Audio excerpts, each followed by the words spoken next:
Hey guys, welcome back to the channel. Today we're going to take a look at the really cool new WLTOYS 104,001, this brand new 1/10 scale RC buggy by WLTOYS right after this.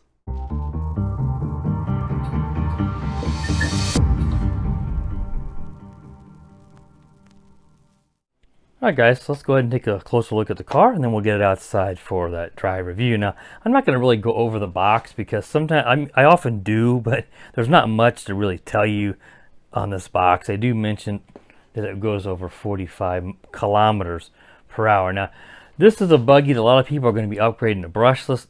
If you check out my buddy David over at Perth West Oz RC's channel, most of you probably already subscribed to him anyway, but if you happen to have never checked his channel out, please do, because he did the brushless upgrade already and some speed runs. And you know, if you really don't go to a really high kV like 4 or 5, really 5,000 or higher, you might need to change the gearing ratios, because this thing really doesn't go a whole lot faster on, let's say, a 3300 kV to 3900 kV, in that range on 2S. 3S is a little better, but you might just want to stick with the brushed motor is what I'm getting at. I did plan on doing a brushless upgrade. Now I'm kind of I probably will, but I don't know. I've got a 4300 kV that I might put in here, and if I've got a larger pinion gear that is the right pitch to match up in here and will fit, then I might try to do that, because the gearing just sort of maxes out, you know, and it just doesn't really get this top speed that a lot of people are going to want to hope for, especially on 2S, unless you really go to a really high kV or can change the gearing. Now, another thing too, before I move on, is the differentials and stuff in here are not well lubricated, and that's another thing David pointed out. So I would advise that when if you're doing any kind of upgrades, or just if you don't, open it up. And I'll show you this when we get the body off, but you know, grease up that stuff, because that's going to generate more heat in here, and it's just advisable that you do that. It shouldn't be too hard to pop open these gearboxes and add some lubricant in there, because it is just very little grease, and that's just going to make a lot more heat and a lot more friction inside the gearboxes. And David shows that again on his channel. Okay, now the first thing I would recommend is just pull this protective film off the car. That's, you know, it's going to tear anyway as soon as you crash it. That's going to happen, and it'll make it look much shinier. Now the car is exactly as you see it, ready to run out of the box, except for the spoiler is not attached. There's a couple screws and washers that attach that. Pull that protective plastic off before, put it on. And then it looks exactly like this. So again, like pretty much everything else, and like the box here says, RTR are ready to run. This is not a kit car. Now this car has a ton of metal parts. That's what makes these cars so popular. By these cars, this is a 1/10 scale. There's a 1/12 scale. The 1/2. The numbers escape me at times. And for some reason, I think the 1/14 was a 144,001 or something like that.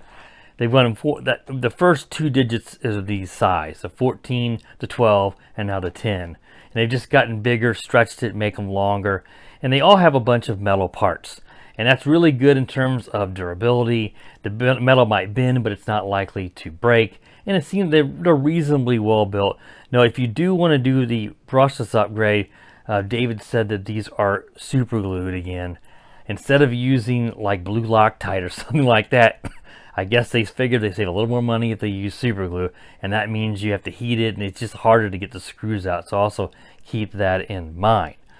So the one thing I noticed, the first thing I noticed getting this out of the box, when you go into this larger size, all this metals, this car is very heavy. That will also obviously affect its top speed, because you just got much more weight for the big 550 brush motor in there to move around. So keep that in mind, that the weight really does. This thing's a tank. That's what I'm getting at. So it's going to affect its speed. Also, if you ran this thing into your leg or something, I mean, this thing just has a lot of mass. So it's heavier than I'm used to. A lot of buggies I had over the years, such as the Tamiya ones, they were plastic, for good or for bad. Obviously, they break easier, especially the really old school stuff. They're really light compared to this. This is just really heavy. Now it has oil-filled shocks just like the other cars did, and they do sometimes tend to overfill these shocks with oil, so always check yours. My rear right shock here is a little stiffer than the rest, so this one has a little bit too much oil, but it's not bad. But if I remember, you know, I'll probably pop it off and take a little paper towel and just soak a little bit of oil out of there. But always check it. A lot of times they tend to, a lot of these Chinese manufacturers tend to not put enough oil in because they're skimping on, you know, cost. And then the shocks don't even, you don't even know they're supposed to be oil filled, and they're working like friction shocks. But oddly enough, WLTOYS tends to overfill in the factory. Again, that's just quality control. People in the factory, they just squirting some oil in there. They're not using a measured amount, and they're certainly probably not even told how much oil to add. But if you overfill these, they tend to be, the oil can't even move through quick enough. It just compresses, and the oil just binds up the shock is what I'm getting at. Okay, so let's go ahead and we'll open it up and take a look what's underneath the body. There's not much that comes in this besides the car, and then a few parts I'll show you guys in the controller. So here is your big 550 brush motor. They did put a cooling sink on here. It's got some passive cooling. By passive, that means there's no cooling fan. Though the ESC receiver combo here does have an active cooler, which, you know, an actual fan that'll help cool this, and that's nice. That's going to help keep this thing from possibly blowing out from overheating it. You do have a fully proportional steering here. It seems pretty nice.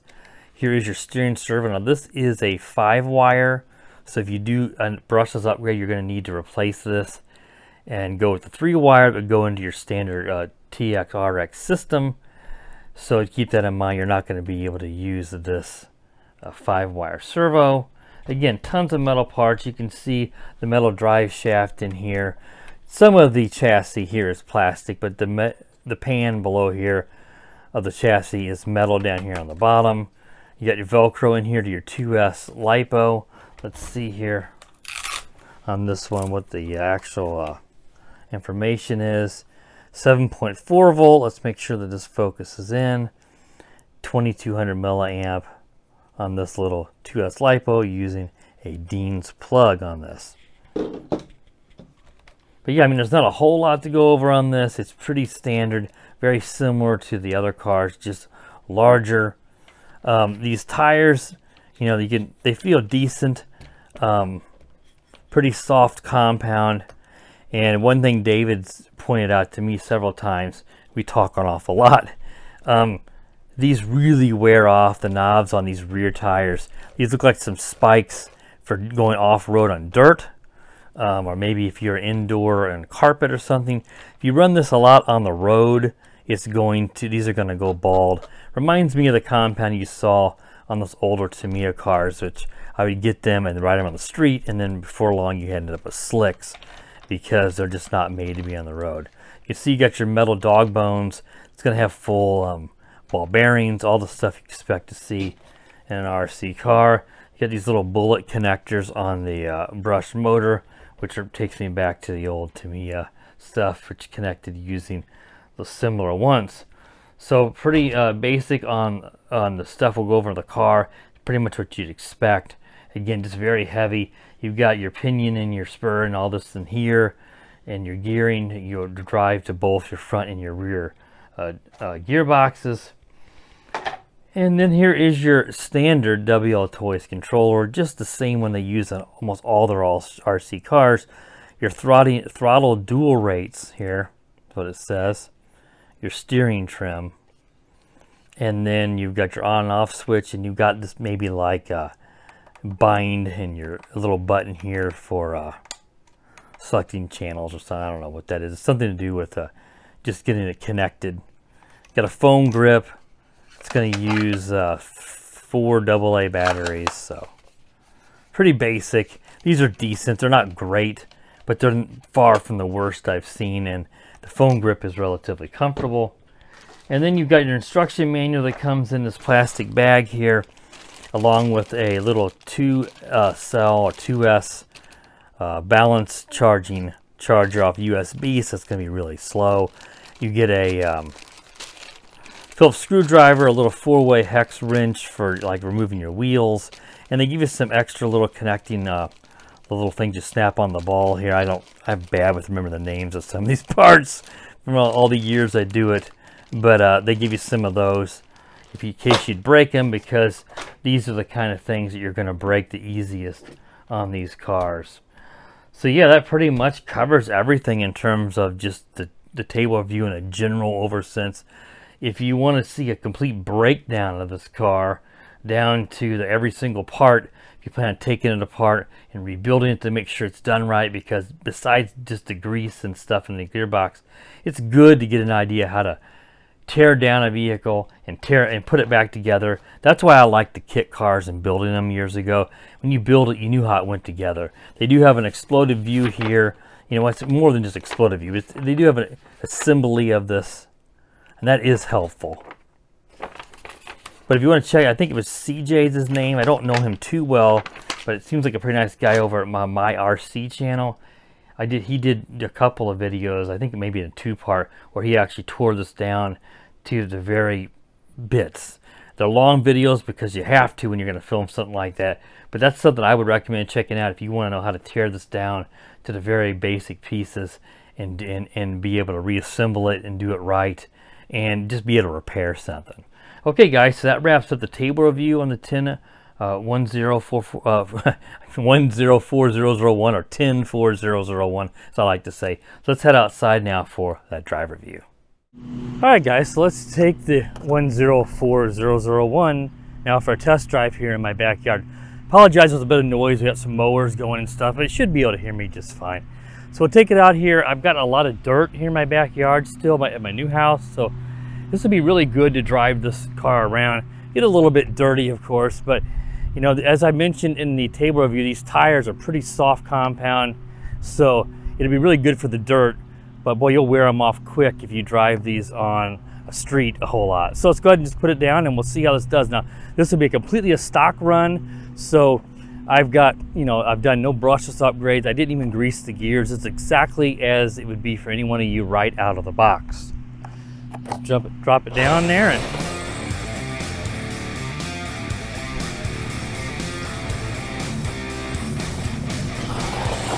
seems to have pretty good power. That big brush motor, of course, is not surprising. Of course, this buggy is 4-wheel drive, so it's going to handle pretty good. Moves pretty good. I mean, I can see why a, you know, lower kV brushless motor is not going to be a big increase in speed on this guy. But a lot of that, as I mentioned, is the gearing. So I may go up to, you know, I got a 4300 kV brushless, especially if I have a different pinion that'll fit it. I just haven't decided, you know, I was going to do the brushless upgrade, but after seeing David's video, so I bought a 3300 kV, he had a 3900 kV, and boy, on 2S it was not a big increase at all. I think he went with like a 5300 in his latest video, and that was really nice. So I don't have any brushless motors at a kV that high,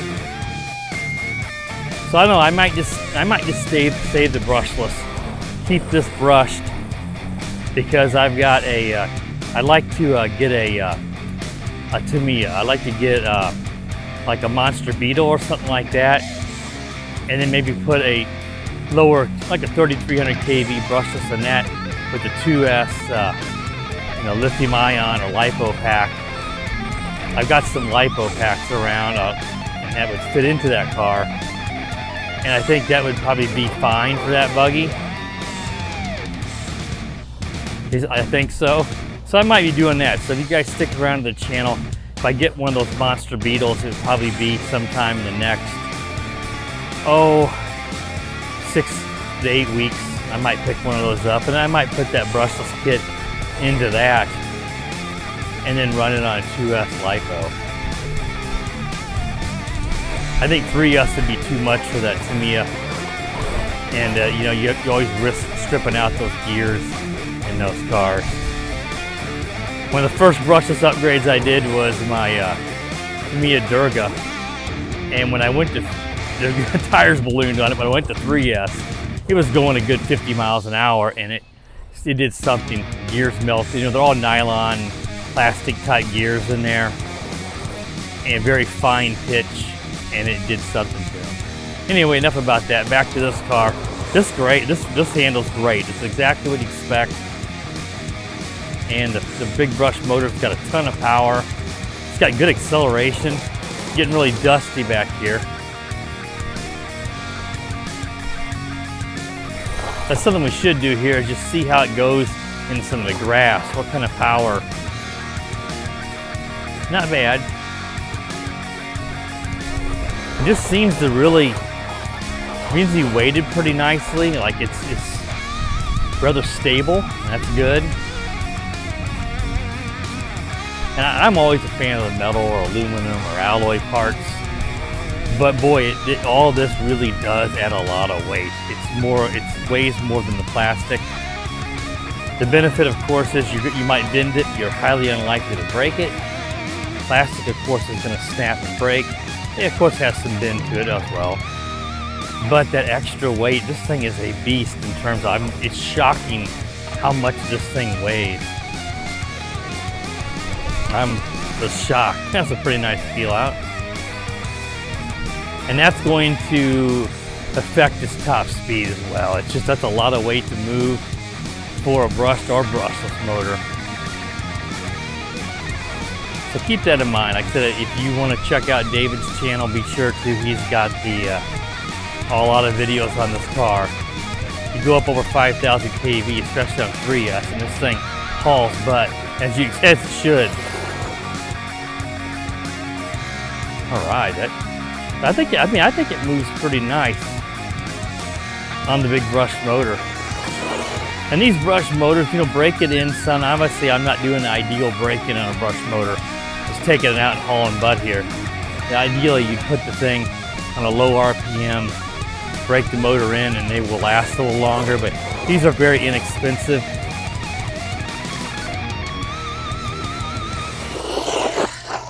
Oh, that was nice.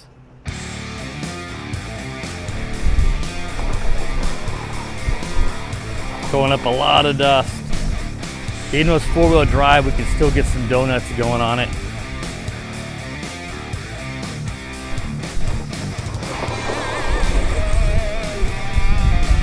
I mean, I really like this 550 brush motor.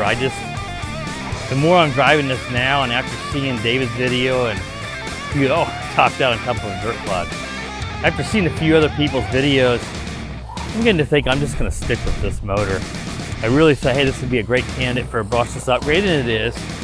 But I don't feel like, it wouldn't cost much, but investing in a 5,000 plus kV motor. And of course, you do have the bit of a hassle of having to get those super glued screws undone. I'm thinking I might just stick with the brush motor. It still should drive pretty decent in terms of runtime. It probably doesn't have quite the kick or acceleration and torque that a brushless motor has.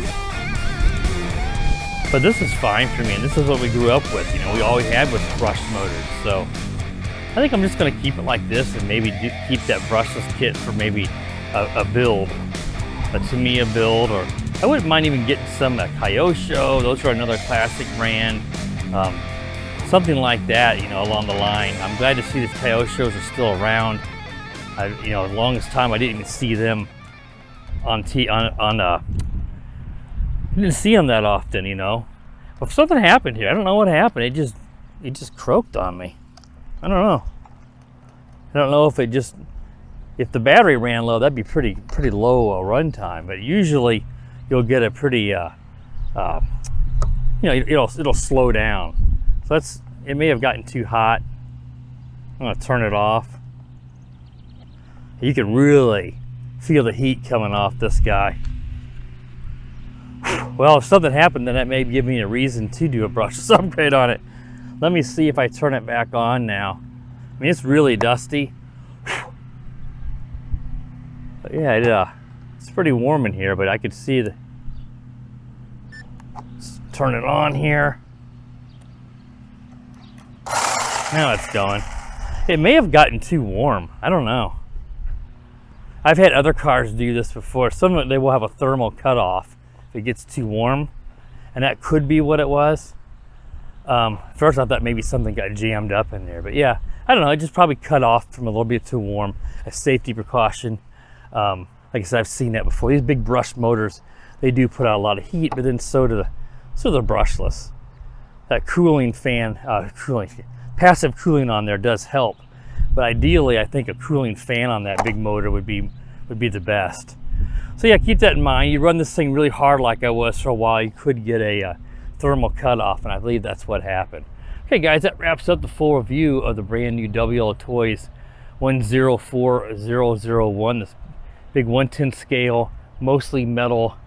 It's really popular along with the other WLTOYS because of what you get for the price. If you're interested in picking this up, there will be a purchase link to this on Banggood where I got this from, so be sure to check that out. If you do use a link on my channel, it helps support me, but you won't pay a cent more, so keep that in mind. If you like the content and you want to help out support the channel, then just use that link. That's the best way you can support my channel. All right guys, that wraps it up. Be sure if you're new to the channel, click that subscribe button. When you do that, click the bell too, so you're notified when I do upload new videos. And as always guys, have a wonderful day. The power of the dark side.